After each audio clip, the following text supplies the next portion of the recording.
Grabe yung performance ng Barangay Ginebra. Nagpaulan ng 3-point shot. Biglang nag-init si Ralph Koo. Bakbakang Barangay Ginebra kontra Rain or Shine Elasto Painters. So first quarter nga mga chong, aggressive Barangay Ginebra. Hindi lang pumasok yung tutukan na yan ni Scotty. First field goal, 3-point shot from Justin Brownlee. Sasagot etong si Mamuyak para sa Rain or Shine Elasto Painters. Pero ang Ginebra nananatiling agresibo. Pull-up jumper from RJ Aparrientos. Aatake naman si Justin Brownlee to the basket.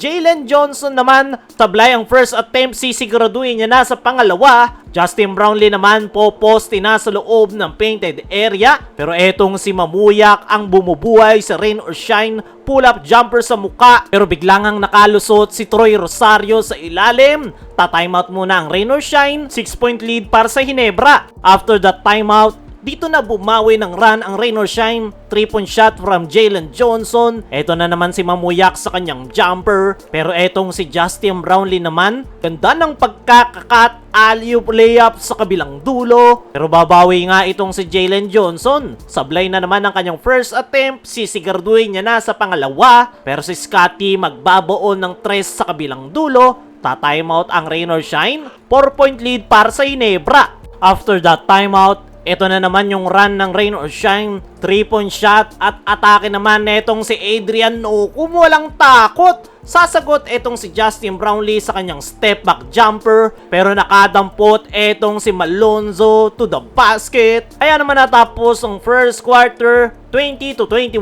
1-point lead para sa Ginebra. Pagpasok ng second quarter, nagsisimulang mag-init itong si Villegas sa 3-point area. Sasagutin yan na itong si Justin Brownlee sa kanyang shimmy move and one play.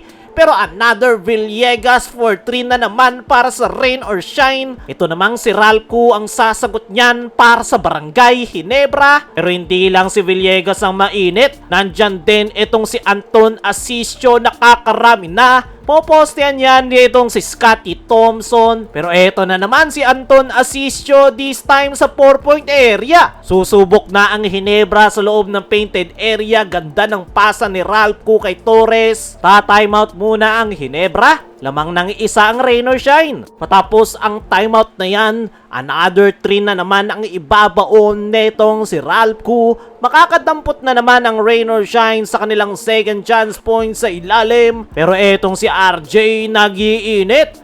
5 straight points ang kanyang itatala. Makakalusot itong si Adrian Nocum matapos postihan si Scotty. Pero eto na naman si RJ, take over mode sa kanyang 8 straight points. Timeout ang Rain or Shine, 4-point lead para sa Ginebra. After ng timeout na yan, sasagot ng 3 ang Rain or Shine Elasto Painters. Pero hindi pa rin tapos ang Barangay Ginebra. Sasali na si Scotty sa 3-point party. Nandyan rin etong si Ralph Koo. Kaya naman natapos ang first half, 42-51. 9-point lead para sa Ginebra. Pagpasok ng third quarter, sablay yung tutukan na tira na ito ni Justin Brownlee. Mabuti na lang nandun sa ilalim si Troy Rosario. Corner 3-point shot naman ang ibabaon netong si Scotty Thompson.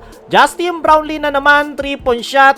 May halo pang buenas. Kaso etong si Santillan nagsisimula ng mag-init para sa Rain or Shine. Off balance shot ni RJ, pumasok pa. Eto na naman si Santillan, pangalawang 3-point shot. Sasagutin yan sa kabilang dulo netong si Stephen Holt. Counter 3 ang isasagot netong si Anton Asisio. Sasagot rin ng 3 etong si Justin Brownlee. Buenas talaga, pumasok pa. Mananatili sa 15 ang abante ng Ginebra. After ng timeout na yan, eto na si Jalen Johnson para sa Rain or Shine. Gusto pang dagdagan pero nablanka na yan ni Brownlee. RJ Aparrientos naman, another 3 ang ibabaon para sa kanyang kupunan. Dinadaan na ng Rain or Shine Elasto Painters sa loob ng painted area.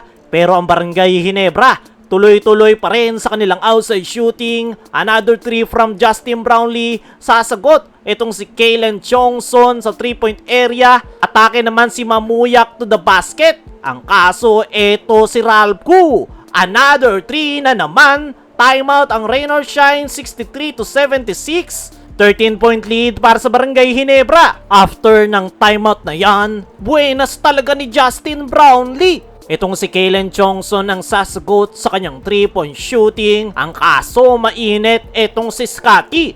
Dalawang sunod na 3-point shot ba naman ang kanyang pinakawalan? Kaya natapos ang third quarter 70-86, 16-point lead para sa Barangay Ginebra. Pagpasok ng fourth and final quarter, mas lalong uminit ang opensa ng Ginebra. Step back jumper from Brownlee. Another 3 para kay Ralph Koo. Nandyan rin itong si RJ Abarrientos. Ganda ng pasa kay Troy Rosario. Kontrolado na ng Ginebra at silang kukuha ng panalo.